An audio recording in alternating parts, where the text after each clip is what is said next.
Hey, American contractors, viewers of the American Contractor Show. I'm here with John Dye at Win the Storm, and I have to tell you, anyone that is associated with American Contractor Show, you are a badass. Big shout out to American Contractor Show. If you don't know, you definitely need to check out the Storm Summit. They're doing it in excellence. Check them out. Hey, what's up? This is your friend, Francisco Serrano. If you haven't checked it out, American Contractor Show, YouTube channel, Facebook channel, Twitter, Instagram, all the platforms, you need to go them, like them, start learning about your craft. Hey, I'm Matt Danskin with Restoration Referral System. Check out the American Contractor Show. The truck that they've got is awesome. Everything else that they have going on.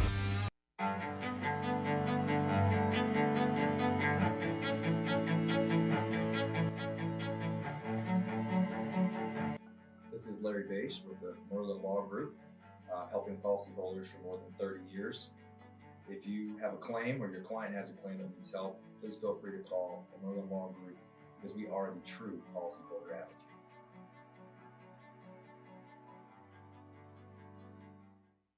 C3 was eager to help us, and even whenever we weren't giving them work, they were still eager to give advice. The things that they were putting out for the for changing from DMO to RFG and giving that to the industry and not charging anything for it, I thought was really cool. And that's stuff that I as a contractor appreciate. I'd recommend C3 to any contractor that's looking for a PA, especially if you're around Colorado. Great guys, man. I'm nothing but happy with the work they've done for us.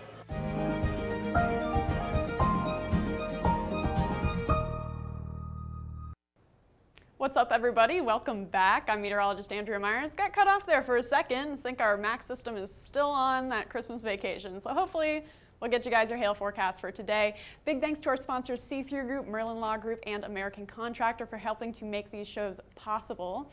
I believe, Justin, if you want to go ahead and press start on the MAX system, I think that's going to allow me to slide through these graphics for us.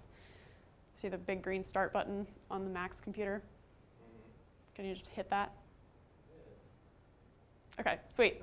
So you saw our weather headlines, so I'll just pan ahead through them for today. We got more winter weather coming on ahead.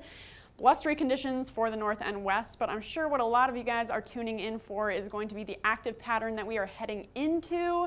So Wednesday and Saturday as well as Sunday look like they could be some active severe weather days for the south.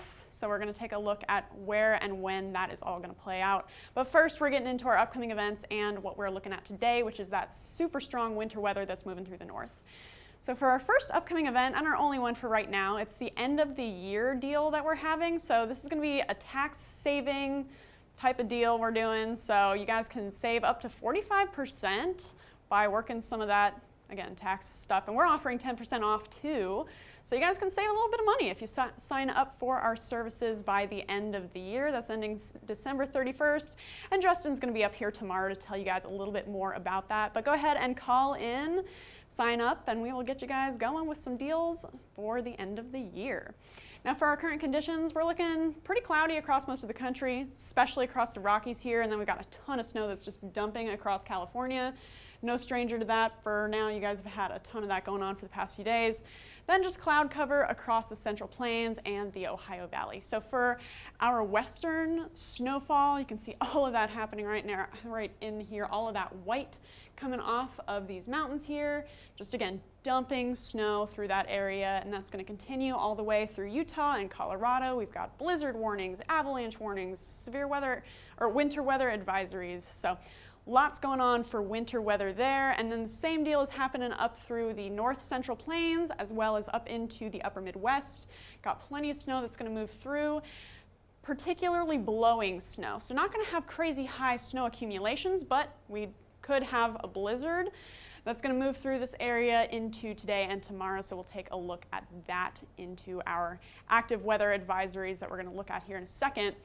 Surprising that we have blizzards and winter weather advisories going on all the way through this area. Check that out, guys. 22 degrees in Twin Falls, 42 in Denver, 19 in Minneapolis. So just sub-freezing conditions all the way across the central and northern part of the U.S. today into tomorrow.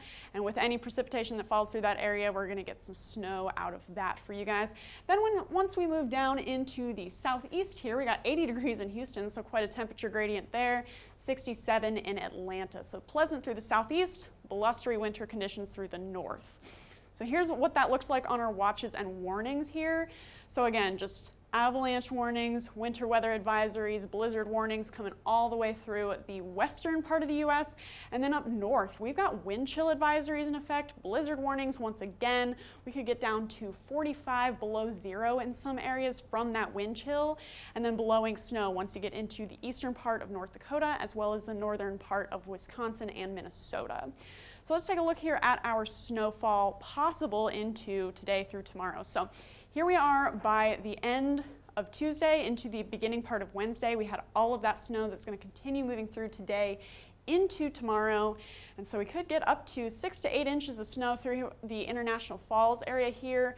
Higher amounts along the Great Lakes here. We could get over a foot of snow on the Canada side and probably about 8 to 10 inches in the northwest part of Minnesota.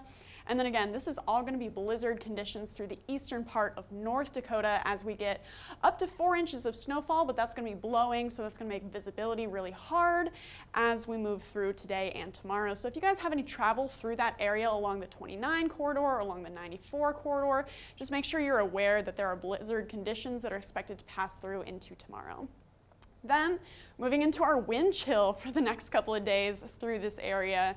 So that's going to be pretty significant as well. We got our little emoji cast here. So all those blue guys are going to be our bitterly cold conditions.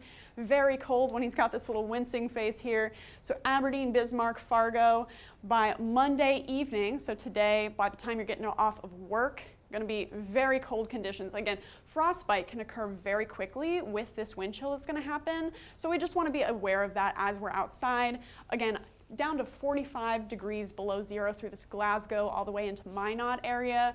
Going to be very cold conditions. Then it's going to warm up a little bit as we get that first pass of cold air that moves out of the way, but then we have this second mass that you can see that trucking down into the central plains, just this whole mass of Arctic air that starts to move through. And again, we get those bitterly cold conditions through the northwest part of Minnesota all the way into the eastern part of Montana. Missoula, going to be cold, but not as bad as Great Falls, Glasgow, and all your folks up north through the North Dakota and Montana area. Super cold wind chills, so just be on the lookout for that as well as those blizzard conditions. So again, talking about winter weather, so no surprise that we're not going to see any severe hail expected for today. We got those cold conditions up north, and even though we're warm down south, we're lacking that instability and any cold fronts to stir up any of that air. Same for tomorrow. We're just kind of in a straight flow pattern, not really expected to see any disturbances moving through the southeast until we get to Wednesday, and then we could start to see a different story. So check out this trough that's starting to move through. This is Wednesday afternoon, seeing that dip down through the desert southwest, and that's going to start to push across the central plains through Wednesday, lifting up a little bit, but as that first trough kind of swings across, we could get some severe weather that gets stirred up on the south end of that. So if you guys are in Louisiana, if you guys are in the Dixie Alley area, through the southern Mississippi Valley, that's where we could start to see that severe weather get stirred up. Then a second round of that is going to come through on Saturday. We kind of wait for that trough to return, and that's what we get. And check this out again. We like to see that super deep trough with all of that cold Arctic dry air getting pulled out of the north and then interacting with that warm humid air coming out in front of it. We get that sharp temperature gradient, we get that sharp moisture gradient, and that's when we start to see that severe weather. So that's what we got by noon on Saturday, and that's going to continue to swing across the Central Plains. This is 6 p.m. Saturday, and that's when our model runs out. But we're going to see that continue to track across the Central Plains and Ohio Valley, stirring up all that air ahead of it and possibly getting us some severe weather. So this is again that second signal that we look at for severe weather activity, these dew points. That's how humid the air is out in front of that storm system. So we see all these deep greens moving up through the southern Mississippi Valley by Wednesday afternoon, and then all that cold, dry air behind it. We get that dry line forming, and that's going to push eastward across the southern states as well as the southern Mississippi Valley. And then that starts to return a little bit by Saturday. You can see how dry things are up in the northwest. And then it's a different story once we get out east, all that warm, humid air that's interacting with that cold front. And as that swings eastward across the Central Plains, southeast, and the southern Mississippi Valley, we could see some severe storms moving along with it. So this is what we have for you guys for our look ahead forecast. All risks are possible right now. We're looking particularly at wind based on seasonality here. We could see some gusty winds. However, hail and tornadoes are also possible for Wednesday and Saturday, all the way from Louisiana up into Tennessee and southern Kentucky. And then with that first system that pushes through, then we get that second system that starts to pass through the area. And again, we could see all risks all the way from Shreveport up into Nashville, into Bowling Green. We get plenty of severe weather possible through that corridor as we get that system moving through. So we'll have more for you guys on our severe weather risks that are possible, on what risks are in play, the timing of that. We'll have all of that information for you guys as we get closer to. So make sure you guys stay tuned to our videos. You can follow us on YouTube, Facebook, Instagram, and Twitter. Hit See First on Facebook so you never miss a live video. And then if you want to get in contact with us, you can call us at 855-334-4245. You can also email us if you'd rather at info@hailtrace.com, or check out our website, hailtrace.com, for more details on who we are and what we do.